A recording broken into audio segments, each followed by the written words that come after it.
Patrick, as you welcome back Rasheed, does it feel like he's joining an offense that's just kind of regained its swagger after the ups and downs of the season to coming to now? You feel like it's in a rhythm? I mean, yeah, for sure. I mean, I think we've gotten better and better.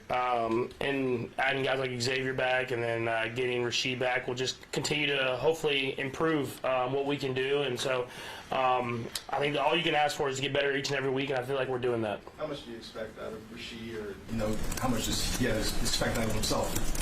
Yeah, I mean, he's going to be out there every single play. I mean, that's the mentality that he has. I think it's going to be our job as teammates and coaches to kind of build him back the right way. But it's going to be hard to keep him off the field for sure.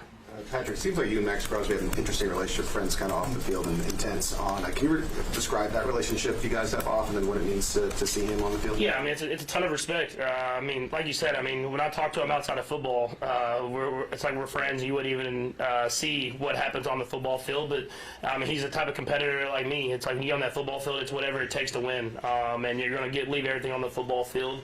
And I have a ton of respect for that. I mean, those are guys that you want on your team because they play with that mentality. And he's trying to do that and build that culture there. And so I know when we step across the net line and you get on that football field, it's going to take your best effort to find a way to go up against that guy. After you talked to that in Brazil about Travis's shirt looked a little bit loose on him, I just wanted to the time this offseason when you noticed that physically he was looking good. Yeah, I mean, you see it from the first day of OTAs. I mean, obviously, like I play golf with him and stuff like that, but you don't know until you kind of get out here and you start moving around. And so I think right when you got to OTAs and you saw him and going through workouts, you could see that his body was in good shape and he was moving a little faster than he even was the year before. And I could tell just from the mentality that he had that he was going out there to prove something, and he's done a great job starting off this year. What do you think of his shape this past game? You said his shape or shake? His shake. Oh, his shake? Oh, okay. Yeah, is Hakeem Olajuwon shake? Yeah, no, he still got it, man. He's got the vet moves, you know. When you get up there a little older, you know how to use the other guys' athleticism against him. And I feel like I have a couple of those as well. Maybe not the shake yet. I'm going to have to learn that one from him. With Patrick, I remember in 2022, you saying that whoever was open was going to get the ball. How much of that year, and I know you won the MVP, you guys went on to win the Super Bowl, but it was a collective group, right, in terms of the passing attack. How much of that season can inform you and prepare you to add another guy back when you have so many what appears to be available options? Yeah, no, for sure. It's I think the guys just know that. They know if they get open, I'm going to throw them the football. It doesn't matter who it is. If you're getting open on the football field, you're going to get the football in your hands. And so I think the room is going to help out a ton with that. I mean, they have a lot of guys that truly care about each other and truly want each other to succeed. And it's a good problem to have that many talented guys in the room. But Coach Reed, Nags, they'll do a great job of calling different plays for different guys. And they'll keep defenses guessing because they won't know exactly where the football is going to go. What do you see just the trickle-down effect of having Rasheed back on the rest of the room? Is it easier for other guys to settle into roles when you have the full allotment? Yeah, and I think those guys work so hard to be their best. I mean, from training camp OTAs on, and I mean, I know they're going out there and trying to do what they can without Rasheed there, but they want their guy there. They want one of their teammates there that worked his tail off to be in that position. And so I think just having them in that room, you can just tell those guys are energized and they're ready to go, and they want to showcase who they are as a complete room. And they've done a great job so far this year, and I think it's going to get even better with Rasheed now. On the field scheme-wise, do you notice you have more advantageous matchups maybe elsewhere on the field, even if Rasheed's not the guy you're throwing to? I'm sure there will be. I mean, I think you saw even this last week against the Lions with the speed that we had. With Taekwon and with Xavier and Hollywood, sometimes those guys underneath are getting open a lot more. And, I mean, adding Rasheed there and him catching those balls underneath and then him with his yak and able to make stuff happen is going to force defense to choose. Like, are you going to sit back and let us throw stuff underneath, or are you going to come up and have to deal with all that speed running down the field? And so that's a good problem to showcase towards defenses.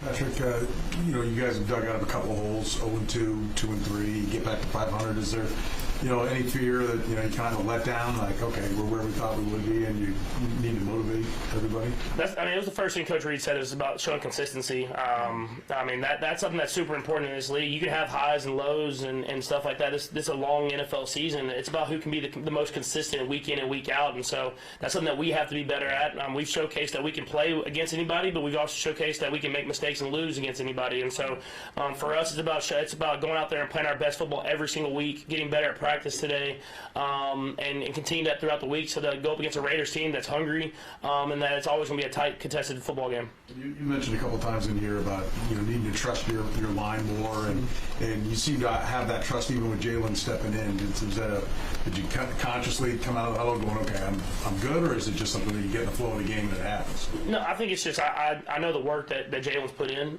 He's a guy who's been a professional every single day. Every time he's been in there, if that's been left tackle, right tackle, guard, wherever it is, he's done his job and done it well. And so having those reps in training camp and throughout OTAs, I know that he's going to go out there and battle, and he's done a lot of great things that you just haven't seen on the field. So you see it now that he's a starting tackle in this league and can go out there and compete against anybody. Patrick, what's the difference in prepping for a noon game? You guys play so many either prep, prime time, or late afternoon games. For you personally? I think it's something that we could be better at, honestly. I mean, we haven't got that noon game this year, and I think last year we kind of came out flat in some of those games. And so we have to have the mentality of getting your work done at night and making sure you can get a good night's rest, preparing yourself maybe a little bit more during the week so you don't have to get that last-minute study, kind of like cramming for an exam. You want to prepare yourself throughout the week. And so that when you wake up in the morning, you're fresh, you're ready to go, you get to the stadium, and you get out there and start the right way and don't start flat and have to dig yourself out of a hole.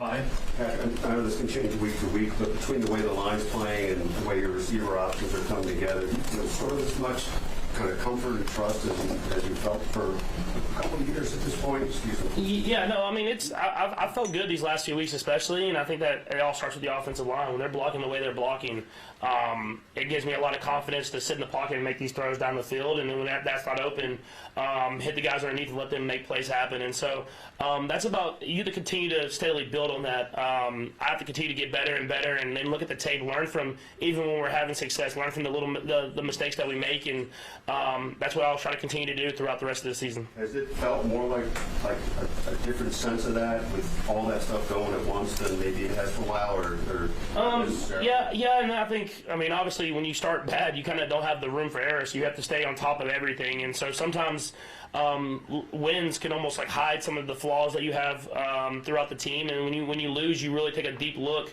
at what you can get better and better at. And so for us, it's about accepting that challenge of now that we're having a little bit of success, still looking at the film the same way, and then going out there and competing and getting even better each and every week. Nate?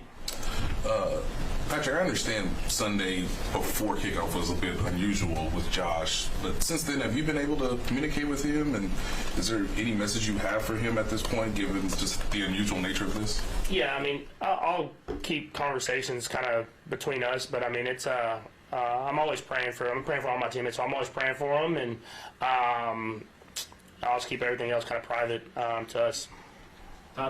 Non-Chiefs question. The tortillas out of Tech. I know you're kind of Red Raider. It was a bit of a kerfuffle at the end of the KU game. The coaches were kind of talking about that. There's a rule in place now. What are your thoughts about trying to figure out what they're supposed to do with that? I'll stay in line with Coach McGuire. I mean, I love the tortillas and throwing the tortillas, and doing that at the first kickoff is awesome, but whenever it hurts the team, you don't want to do that. But I love the passionate fan base that the Red Raiders have, and I love how the Red Raiders are playing football right now. And so just keep it to not getting penalties on game day that could hurt the team, and then go out there and continue to win football games. Neil? Can you talk about playing an AFC West team, and while the Raiders have moved a lot, it's still the Raiders? Oh, 100%. You feel that when you step in the building during Raider Week. I mean, it's I always say it doesn't matter if you're doing good, they're doing good, both doing bad. This game, it means more to everybody. Everybody that's playing in the game, both sides of the football, and so you have to have that mentality. It's a true rivalry game. You don't have a lot of those in the NFL, and I'm blessed to be a part of it because it really does bring out the best in both teams. Thanks, Patrick.